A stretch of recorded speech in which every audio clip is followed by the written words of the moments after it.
Good afternoon and welcome to H3 TV, where we come meet you every week and we talk about what disruption are you going through and how are you going through it. We know that there's literal disruptions, there's professional and there's personal disruptions that we all face. But I have been coming to you every week since 2020, reminding you that even in the face of disruptions, there's always hope, health, and happiness. I'm Annie Meehan. I'm a keynote speaker. I'm an award-winning author of 11 books, and I'm a certified coach that inspires people to use their story to hit the stage to hit six figures. So please help me welcome to the stage today my new friend, Tracy. Hey, Tracy. Hi. Thanks for being here. Tell us a I'm little bit about you. Who are you? Where do you live? I'm so happy to be here. Thanks for inviting me. Absolutely. So I'm Tracy Gore. I live in Oklahoma, born and raised here, and my whole family is still here, so it's pretty dear to my heart. And what do? I do a lot of things. Some of my friends call me an onion because I have a lot of layers. So I'm a fund manager. I've been a licensed realtor for probably 30 years. I don't want to age myself too bad, but I also write infinite banking policies, whole life insurance policies, and I'm an investor mostly. I have a private money lending company, and I'm a fractional CFO for a couple of commercial construction companies. So I'm wearing lots of hats. What do you like to invest in? You say you're an investor, and I know my listeners will be curious. I always love to remind the listeners you can ask us questions anytime during the show or after the show, and Tracy and I will get back to you. So, what do you like to invest in, Tracy? My favorite are two different things: real estate and oil and gas. Real Okay. estate for the longevity and owning assets looks good, um, on your net worth. It really helps. A lot of people have become millionaires from real estate. And I also like to invest in oil and gas because of the tax deductions. Mm, And also, it's usually pretty good cash flow. So those are my two main things. excellent. You never know who's listening and what they might want to partner with you on. Exactly.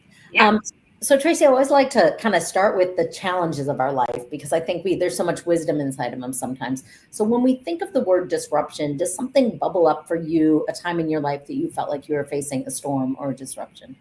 Yes, actually, several times in my life, but the one that sticks out the most is when I was married to a man who turned out to be abusive.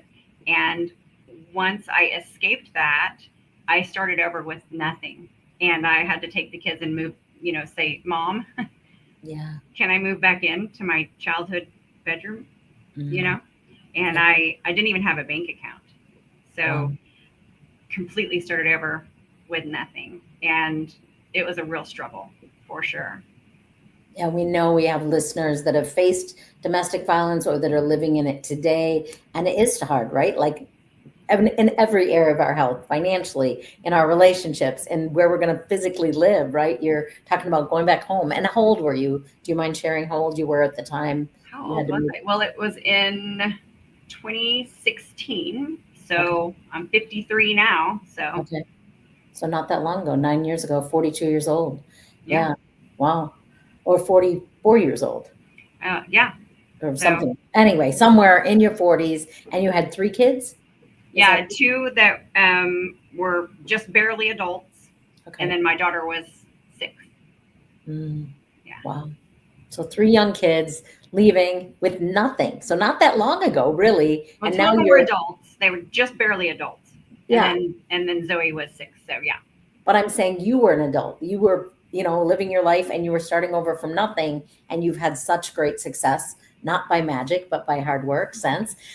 So tell us, in the face of, first of all, just being in an abusive relationship, sometimes people wonder, how did I get here? Right. And so how did you work on your own mindset from being in that situation to who you are today? So let me just kind of take you back a little bit. When I got married, of course, I didn't know I was marrying someone who would be controlling and manipulative. That wasn't, you know, Yeah. they can love bomb you for a while. Yeah. And so it was kind of a slow burn. People Mhm. say, you're such a strong woman, how does that happen? Well, that I think a lot of times people that are manipulative, they go after the strong ones because they want what you have. Mm, But it's a slow burn. And I would rationalize behavior and be like, oh, I default to see the best in everybody, and sometimes that's to my own detriment. Yeah. So I would kind of things away, and I never really thought the abuse was that bad. And because I would rationalize, well, I didn't go to the ER. I don't have a broken arm. I don't have a black eye. It's not that bad, right? Like, it's not that bad. I really didn't even know my own basic human rights, if you want to get down to it. But what finally, when the straw broke, it was because he grabbed one of the kids. And so I stepped in and put a stop to that, because nobody's going to mess with the kids, right? And that's when he turned on me, and I'm lucky to get away with my life that day. He went to jail. I grabbed the kids, got a divorce. I never looked back. But what I needed to look back on was, why did it take the threat of the safety of my children for me to take action? So I love the kids, and I knew I needed to protect them. And what that told me was that I didn't love myself, or I didn't think I was worthy of being protected. Yeah.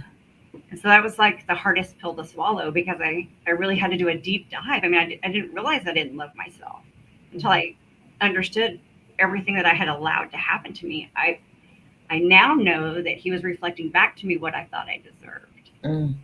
And it's really hard to even admit that, or try to digest it. Yeah. And so I lived for a couple of years in survival mode, and I just really dug into the Bible, and I learned everything about the character of God, and everything about what God said about me and who I am, and that I'm loved, and that I'm cherished, and that I'm adopted into his kingdom, and really understood what that unconditional love of Jesus is. And then I was able to give myself grace and give myself love, and first accept forgiveness from God for, all the things I thought I had done that was made me too far gone to even be able to be loved. Right. Yeah. So once I climbed all of those steps, and then I started thinking, hey, you know what? I love myself. I'm going to give myself permission to be successful. Right. Because I had just been held down. And I was like, I have everything I need inside of me to do whatever I need to do. Like, nobody's coming to save me, right? I mean, I had to be my own hero. And once I gave myself permission to be successful, everything changed. Wow. Right? Beautiful. I started in the right rooms and started really receiving, I don't know, even just being able to receive a compliment. Yeah. Is hard when you don't really love yourself. You blow it off. You go, Yep. But when you start to really love yourself, and I don't mean like you love yourself. I mean like you know that you're worthy. Yes. Everything starts aligning, and you can start living in the abundant life that God has for us. Yeah. I think, thank you for sharing. I know that we have a lot of listeners that are in unhealthy relationships, and sometimes it's violent physically, sometimes it's emotional, sometimes mental, sometimes spouse, sometimes it's even kids, sometimes it's family members.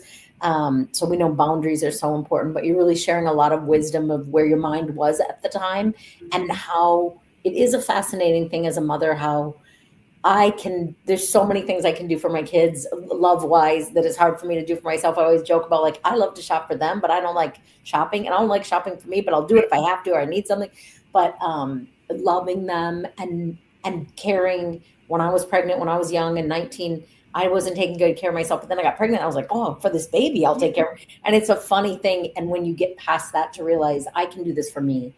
I am worthy, and I'm a daughter of the one true King. I love that so much, because that's how I feel so much. But also, I think you're sharing wisdom. We live in a world of judgment, and we live in a society of shame for many people. So it's like, well, why would that happen to you, Tracy? Oh, that couldn't happen to you. There's a lot of women I meet, and some men too, that are in unhealthy relationships, but are so ashamed and feel so judged if they acknowledged, I'm not being treated right. Come on, you're strong, you're smart. That wouldn't happen to you. You're exaggerating. And then you're like, so already with the manipulative, abusive person that's making you feel worthless or less than, and then the society says you're exaggerating. So I thank you for sharing that, because I know we have listeners that are in unhealthy relationships, and first wondering, how did I get here? What's wrong with me? And then second, wondering, can I leave it? How do I start over if I have to leave him and leave everything I own and start again with zero? So thank you for that. So when you went and moved back into your childhood home and into your childhood bedroom with your mom, how did you stay hopeful? How did you get up and keep going? Because that's hard. It's like, wait a minute, I don't want to start over at this point in my life, you know? Well, honestly, it was tough. Like, I didn't want to. I wanted to curl up in a ball and die. Like, I wanted to just give up. Yeah. But then I looked at my daughter, who was looking up at me with wide eyes, and I had no choice because I had to overcome for her. Mm-hmm. And so, thank God I have her, because had I not been needed, maybe I would have curled up and gave up. I hope not, but I don't know, Yeah. So I really feel like Zoe spurred me on to overcome, because I knew that she needed a mom and a protector and a provider, and I was all she had. Yeah. So, I just forged through. Beautiful. Well, and I think there's more to it because you also dug into God's word, right? So that was part of your hope, was God's word. But I remember when we had our gyms, I would say to people, they'd say, I just don't really want to work out, or I know I'm overweight, or I don't have any energy. I don't care. And I'd say, well, do it for your kids. Just start there. And hopefully you get to a point like, wait a minute, I'm not doing this for my kids, I'm doing this for me because I'm worth it.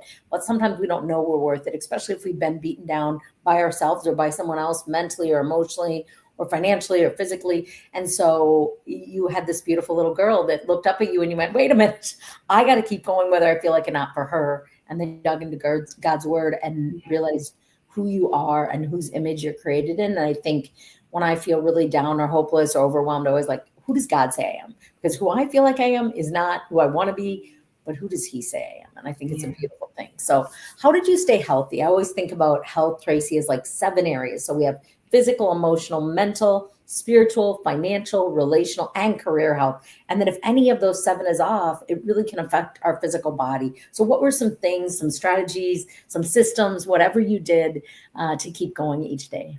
Well, first of all, I'm really big on, like, my feelings don't get a vote.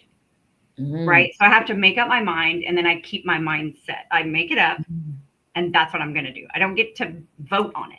Like, I've already decided this is what I'm doing. My feelings don't vote.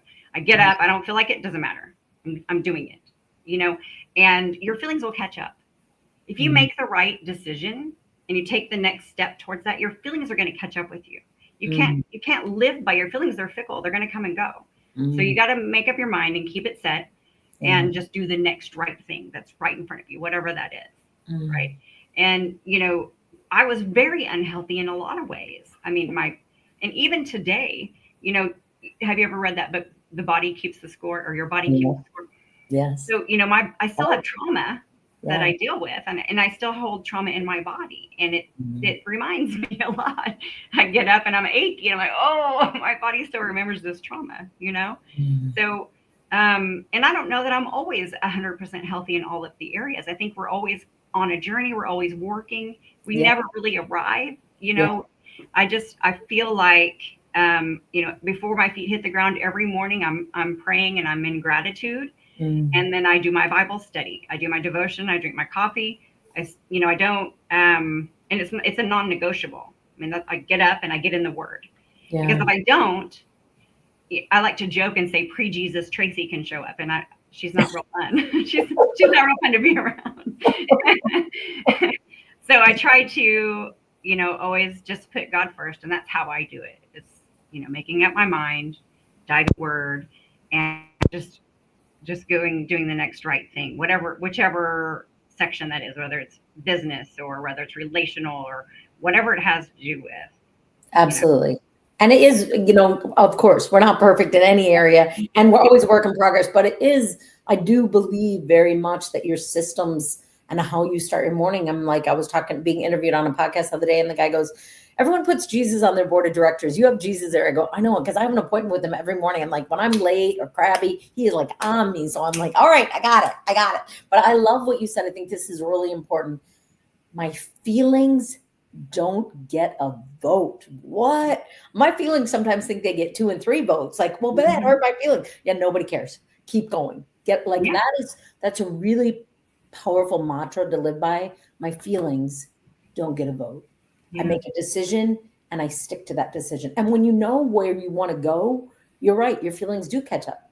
Yeah. When I feel like having ice cream, I feel bad later. But when I make a decision to not have ice cream, I feel good later. The feelings catch up. I might feel sad in the moment, but if I get the sad a vote, I get the ice cream. You know what I mean? Like I can really, that's really powerful to me. Like I'm like, my feelings don't get a vote. Wow, that's interesting. I've never heard anyone say that. In fact, I hear so many, I love women, but I hear more women than men say, well, I don't feel like it, or I feel like this. And I remember, again, when we bought our gyms, the guy said to me, there's two people in the world, one that will decide every morning, I'm putting my gym bag in and I won't go home until I go. I might go before work, I might go at lunch, I might go after, but I'm not going home. And one that goes, well, if I feel like it, I'll come back home, I'll get my gym bag, and they never make it.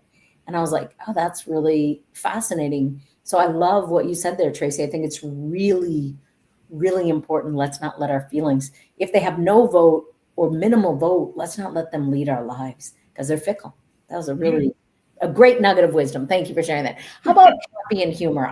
I'm imagining you, this may not be the picture at all, but I'm imagining you curled up in a twin bed with Barbie on the wall and your daughter sleeping on the floor next to you. That might not be the picture, but when we have moved back home into our childhood room, like it could just be different. And so where were you able to laugh or find humor in the hard season?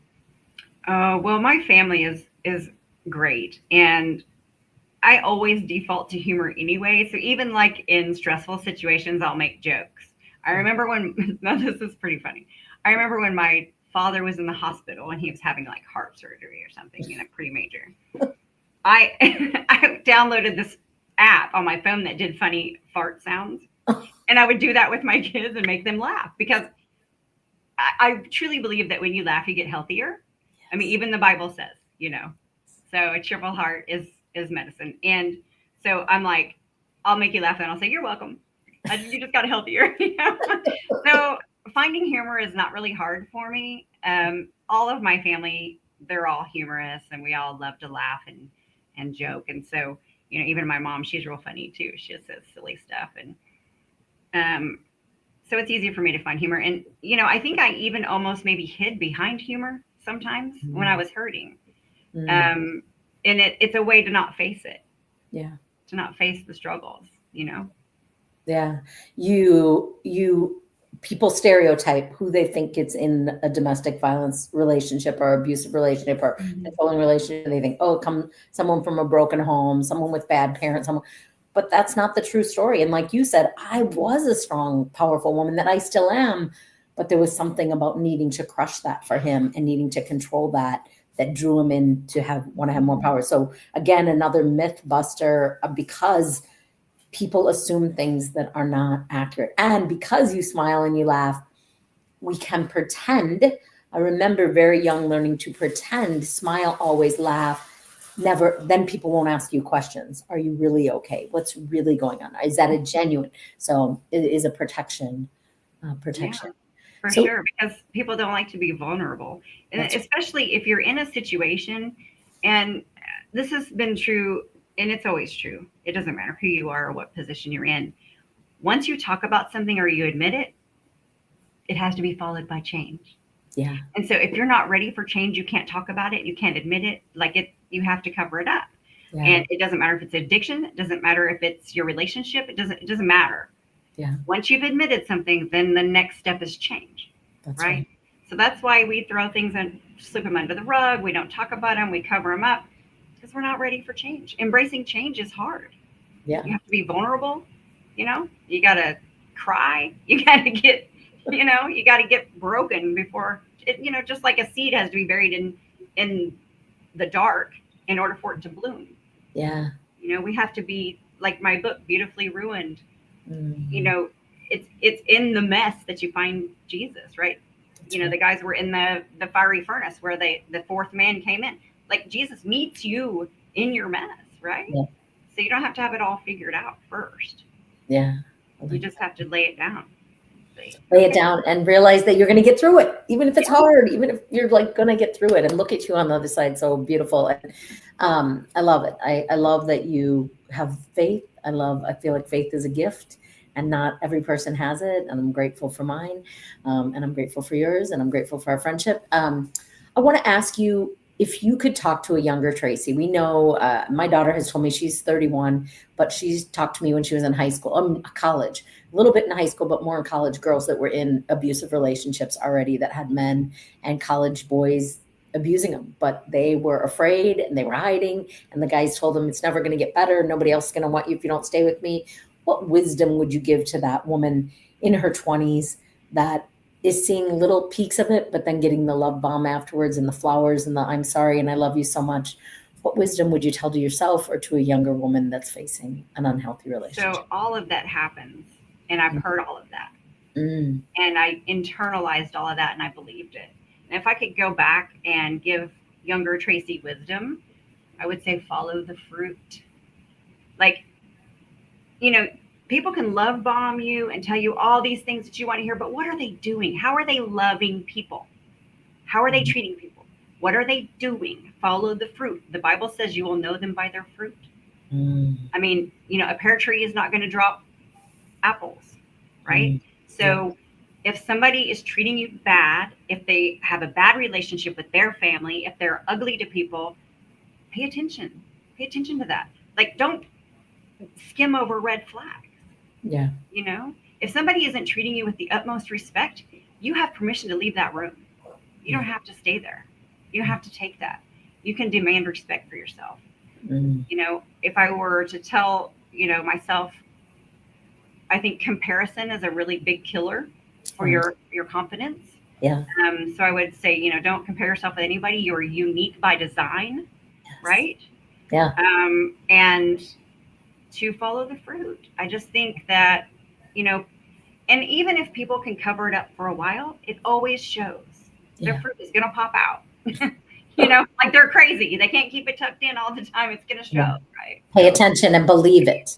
Believe it. Don't justify boundaries. Like I didn't even know. Okay, once I got out of that abusive relationship, I had to look up what boundaries were. I didn't know. I mean, here's the thing. I came from a really loving, great family. I didn't know boundaries. I didn't have to. So, you can come from a broken home and have broken things, but you can come from a great home and have broken things because you don't know to recognize it. Yeah. I just believed the best and believed what he said and didn't pay attention to what he did. And I didn't know to set boundaries. I didn't know I could even set boundaries. I didn't know what that was. Yeah. That's a good reminder. And you're right. You have to be protected on either side of it. So if you come from dysfunctional or really functional and you're like, this is just how people are. Why would they lie? This is just, everything's happy. La, la, la. Until it's not. Yeah. Right. Yeah. That's good. And speak to someone, right? Seek someone you can trust out and get support, and don't get out of your own mind in that situation, and talk to someone when it's safe for you. So, yeah. How about Tracy? I know you're such an encourager to people, but to women, who have you mentored or coached or worked with and kind of helped them transform their own story, their own struggle in any area of their life? What's a success story from here? Well, I have a bonus daughter, so I have lots of bonus kids, if you will. Okay. And she's an amazing woman. She's a mother herself now. And I took her in when she was a teenager into my home, and she helped me a lot, and I helped her. I helped raise her, and she helped me with the littles, and so it was a good dynamic. And she's been through a whole lot of things in her life as well. And it's really amazing now to talk to her and stuff, because she's like, oh, you poured into me, and I'm this way because of you. And just I didn't even really know that I was doing that. When I was doing it, I was just loving her, right? And to see her now and to have her tell me things that, well, this is because of you. Like, it's just really heartwarming and makes me think, okay, well, maybe I'm not so messed up, But so, yeah, there's several people that have reached out and said, really told me how much their, my friendship and my love for them affected their life in a positive way. And I think, and now that I've written books, I really feel like all I want to do is impact. I want to encourage and inspire and equip, especially women, and help them know that they have everything they need to be successful in every area of their life, right? Yeah. And I don't know. I can't really think of one giant success story other than just a lot of little things that come back to me. People just happy that they got some sort of fruit from me that was effective in their life. Yeah, I I mean, was going to what is say, you were kind of saying, follow the fruit. And I think that you are fruit. And I think when you're living a life of fruit, of what comes from doing the work, making the decision, and going, getting up every day, whether you feel like it or not, and not letting those disruptions define you, you are fruit and you are light. And because of that, there will be many lives that you impact that you will never know. And often I think about, like, it's not always even a mentorship relationship or somebody who's a hero or somebody who's a role model. It's just a moment of light that can be extended. And every time you spoke or saw this young woman or believed in her or showed up or listened to her, all the things, you were being that. And that was planting in her so that she can be who she's meant to be. And many other people, I'm sure, too. Plus, Tracy, when you meet you and you know she's overcome a few things, she's had some major disruptions in life, and she's not blaming, and she's not feeling sorry for herself, and she's not letting her sadness or her feelings define who she is and the good work she'll do in the world, professionally and personally, and with your impact. And so I think that's just a beautiful dedication to how you show up. You don't have to say, okay, Tracy, let's meet for 1 hour and have a mentor hour. It's not like that. It's authentically living out who you are and what you hope for other people, right? Yeah, yeah. I try to be available, a lot with people that show up in my life, and they even if sometimes I don't feel like I'm giving them anything tangible, but they leave the conversation with hope and with a little bit of confidence that they can do something, And if you can instill hope in people, that's really all we need. We just need a little, atta girl, you can do it. You know what I mean? You just, I do. I really want to encourage people. It means a whole lot to me. I love it. It I really, was thinking when you said that, what could be more valuable than hope? There's no right. money, there's no I know. wealth, I even like received this little thing in the mail yeah, that this lady sent me. It said hope dealer. I was like, yes, I put that on my desk. I'm the hope dealer. I love that. Right? What else do we need? Some hope in our day, whatever our day looks like. We need a little Yeah. hope that it'll keep getting going well if it is, or get better if it's not. So I love I that. mean, we can have pity parties, right? We can get stuck in it too, because sometimes it's, especially with like when you're justified in your like anger, or you're victimized, and you're like, and here's what we do: we go to the bathroom to cry because we want to look at ourselves in the mirror and be like, oh, I'm so miserable. You know what I mean? And you can kind of have that pity party, and it feels good for a minute, And then you but then you got to get over it and get on with it, because get you on can't get stuck there. You that. can, I mean, you need to bleed it all out so that you don't go, bleed on somebody who didn't deserve it. That's right. But then you got to pick yourself back up and go. And our Yeah. strength shows others. I always say, like, no excuses. And I'm not saying you shouldn't have sad days or hard days, because you do, but not letting those disruptions really define your life, define your day, and be like, oh, I'm just going to sit here forever. I heard Walter Bond speak once, and he said, you get 3 days max when you get your heart broken. Just sit in the private, but then get on with it and get up. And I was like, 3 days, that's pretty good. I like that, 3 days. You just can't stay stuck. Just don't stay stuck. Yeah. So, Tracy, as we kind of wind down here, what message do you want to tell our listeners? What encouragement do you want to tell them, whatever their story is, whatever they're facing? How do you want to give them a little bit of hope and encouragement? I want the listeners to know that they are valuable. They're valuable to God. They're valuable to their family. And you guys are valuable to me. You know, I know that life can throw you some curveballs, but it's what you do with it that matters. You know, don't let it beat you down. Yeah. And I would definitely say, reach out to God. I mean, that's what I did. Mm. If it wasn't for the grace of God, it would be really hard to get through every single day for me personally. And so I really wish I could unzip people and stuff them full of Jesus and zip them back up and have them full of hope and joy. And I know it's not that simple, but there really is love and joy and hope. And you just got to go look for it, right? I believe there's a blessing attached to every burden, and you just got to find it, right? Yeah. Even the hard stuff.